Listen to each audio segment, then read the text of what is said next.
warahmatullahi wabarakatuh.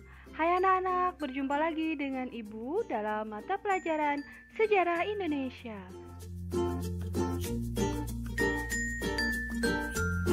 Big Bang atau bahasa Indonesianya itu adalah ledakan dahsyat. Hal tersebut merupakan peristiwa yang menyebabkan pembentukan alam semesta berdasarkan kajian kosmologi mengenai bentuk awal dan perkembangan alam semesta.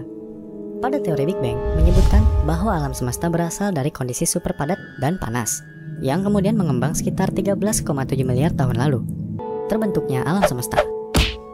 Menurut teori Big Bang yang disebutkan oleh George Lemaitre, alam semesta ini mulanya berasal dari gumpalan superatom yang berbentuk bola api kecil dengan ukuran yang sangat kecil.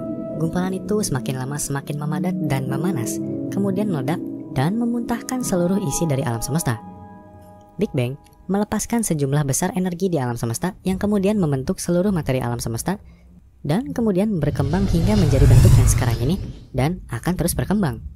Setelah terjadi ledakan, gas hidrogen tersebar ke seluruh ruang alam semesta. Atom hidrogen terbentuk bersamaan saat energi dari Big Bang meluas keluar. Setelah seluruh gas dan debu terpancar ke segala penjuru, proses pendinginan terjadi beberapa ratus ribu tahun dan masa tersebut dianggap masa gelap. Atom hidrogen tadi terus bertambah banyak dan berkumpul membentuk debu dan awan hidrogen atau biasa disebut dengan nebula. Awan hidrogen tersebut bertambah padat dan memanas hingga temperatur jutaan derajat Celcius. Awan hidrogen ini menjadi bahan pembentuk bintang-bintang dan juga planet-planet yang ada di alam semesta. Setelah terbentuk banyak bintang-bintang, bintang tersebut berkumpul membentuk kelompok yang kemudian disebut galaksi. Dari galaksi, lahirlah miliaran tata surya. Salah satunya adalah yang kita tinggali sekarang ini. Ini adalah tujuan pembelajaran kali ini.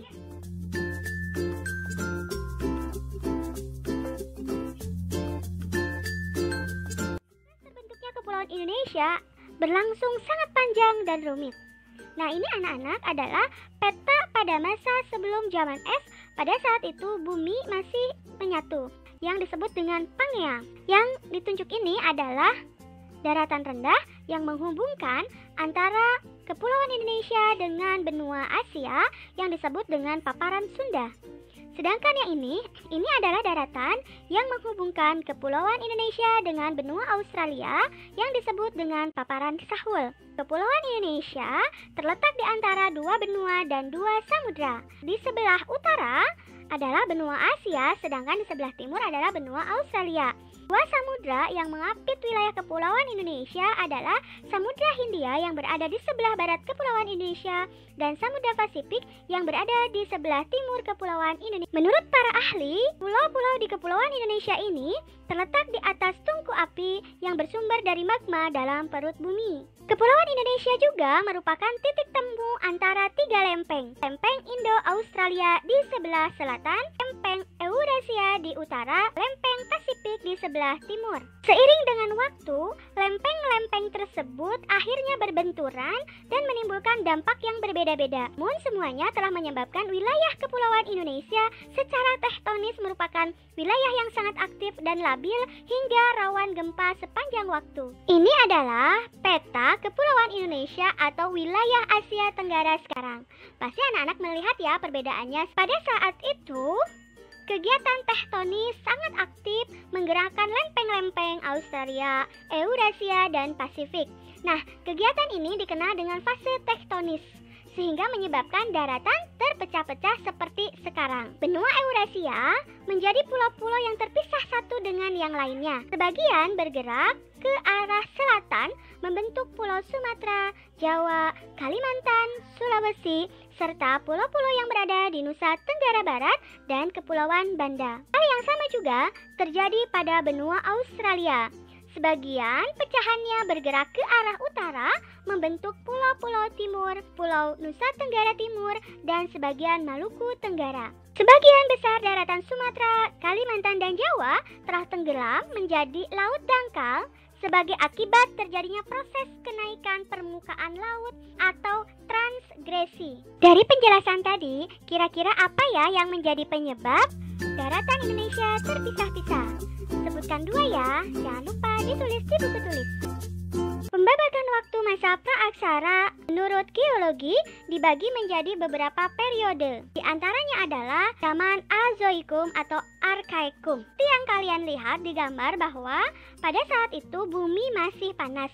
Pada zaman Azoikum ini belum ada tanda-tanda kehidupan. Yang berikutnya adalah zaman Paleozoikum, disebut dengan zaman hidup tua. Sudah ada kehidupan, namun baru yang hidup adalah hewan-hewan kecil atau yang bersel satu. Berikutnya adalah zaman Mesozoikum atau zaman hidup pertengahan. Pada masa ini, hewan, mamalia, amfibi, burung, dan tumbuhan berbunga pun mulai ada. Pada masa ini ditandai dengan adanya hewan-hewan raksasa seperti yang kalian lihat, dinosaurus. Berikutnya adalah zaman keempat, Neozoikum atau zaman hidup baru. Zaman ini dibagi menjadi dua tahap kembali ya, yaitu tersier dan kuartier. Pada masa tersier dan kuartier ini, zaman es mulai menyusut dan makhluk-makhluk tingkat tinggi dan manusia juga mulai hidup. Di zaman kuartier yang dibagi menjadi dua masa, yaitu masa Pleistosen, di sini sudah hidup manusia-manusia purba. Zaman Aluvium atau Holosen sudah hidup manusia-manusia Homo atau manusia modern. Penyebaran jenis flora dan fauna di Kepulauan Indonesia. Karena letak Kepulauan Indonesia yang berada pada deretan gunung api membuatnya menjadi daerah dengan tingkat keanekaragaman flora dan fauna yang sangat tinggi. Betapa kayanya bangsa Indonesia ini sejak dulu hingga sekarang ya. Semoga kita dan generasi-generasi penerus bangsa ini bisa tetap menjaga keanekaragaman flora dan fauna, dapat menjaga kekayaan alam yang dimiliki oleh Kepulauan Indonesia. Wilayah Indonesia yang kaya ini dibagi menjadi dua wilayah berbeda berdasarkan ciri khusus baik fauna maupun floranya. Pembagian tersebut, yang pertama, wilayah paparan Sahul. Yang kedua, wilayah paparan Sunda. Tadi anak-anak ada yang masih ingat nggak kalau paparan Sahul itu wilayahnya sebelah mana ya? Yah, betul. Paparan Sahul berada di sebelah timur Indonesia yang berbatasan dengan benua Australia. Dinamai juga dengan Australian Malayan Region atau tipe Australis. Sedangkan paparan Sunda berada di sebelah barat Indonesia yang berbatasan dengan benua Asia, yang disebut juga dengan Indo-Malayan Region atau tipe Asiatis. Mari kita cari tahu apa saja fauna yang berada di paparan Sahul. Fauna dan flora yang berada di paparan Sahul ini mirip dengan yang ada di Australia loh anak-anak.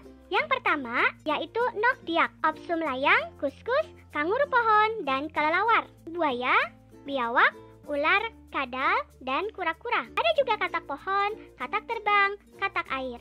Ada juga nih sejenis unggas yaitu kakak tua, nuri, raja udang, cendrawasih, kasuari, dan namudur. Kalau yang tadi jenis faunanya, sekarang kita cari tahu apa jenis flora yang ada di wilayah paparan Sahul. Yang pertama adalah damar. Ada yang sudah pernah lihat bagaimana pohon damar? Yang kedua adalah bakau, dan yang ketiga adalah sagu. Wilayah paparan Sunda. Yuk kita cari tahu apa saja flora dan fauna yang berada di paparan Sunda ini. Yang pertama flora dulu ya. Yang ada di paparan Sunda, floranya berupa pohon meranti, kamfer, mahoni, rotan, anggrek hitam, pinus mercusi, Rafflesia arnoldi, trembesi, dan semua ini mirip dengan yang ada di wilayah Asia. Yang ini gajah, harimau, ada orang utan, beruang, badak, dan ada banteng. Semua ini termasuk ke dalam jenis fauna yang berada di paparan Sunda. Setelah kita mengetahui flora dan fauna yang berada di wilayah paparan Sunda dan paparan Sahul, nah ini anak-anak, wilayah yang berada di antara paparan Sunda dan paparan Sahul disebut dengan wilayah tengah. Silahkan anak-anak mencari tahu ya jenis flora dan fauna yang berada di wilayah tengah ini masing-masing 4 ya. Setelah mengetahui begitu kayanya wilayah Indonesia, patutnya kita sebagai warga negara Indonesia wajib bersyukur kepada Tuhan Yang Maha Esa yang menciptakan wilayah Indonesia ini dengan arif dan bijaksana yang penuh dengan segala macam keberkahan. Begitu sayangnya Tuhan Yang Maha Esa kepada kita. Ayo kita cari tahu geologis Kepulauan Indonesia. Yang pertama adalah pemanfaatan mineral. Yang kedua, ditemukannya biofilm. Nah, anak-anak silakan cari tahu apa ya biofilm itu dan fungsinya untuk apa. Memiliki banyak persiapan mental menghadapi masa depan. Secara spiritual, manusia lebih... Nah, silakan isi titik-titiknya ya. Semakin tingginya rasa tanggung jawab, dengan cara apa ya? Yang terakhir, sebagai tolak ukur manusia untuk berpikir ke depan, memperbaiki kekurangan, dan menyimpulkan upaya untuk...